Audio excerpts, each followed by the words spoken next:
اگر کبھی کسی کا راز پتہ چل جائے تو سب سے پہلے تو اپنے دل میں یہ بات سوچیں کہ ہم کوئی بے عیب ہیں، ہمارے اندر عیب کوئی نہیں، کمزوریاں کوئی نہیں، غلطیاں کوئی نہیں، کہیں کوئی ہم نے کبھی غلط حرکت نہیں کی، کبھی نہیں جھوٹ نکلا ہم سے۔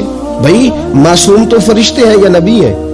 تو اگر کسی کا پردہ سامنے کسی وجہ سے کھل ہی گیا ہے، کسی کی کوئی بات سامنے آ ہی گئی ہے، تو اس کا کیا مطلب ہے ایک ڈنڈورا پیٹنا ہے؟ میں نے پہلے بھی کہا تھا کہ اپنی ساری غلطیوں سمیت اپنے آپ سے پیار ہے، اور دوسرے کی ایک کا پتہ چل گیا تو اس سے کیسے نفرت شروع ہو گئی جی؟ میرے نبی پاک علیہ السلام کا جو انداز ہے نا بات کرنے کا، وہ تو موہ لیتا ہے من کو۔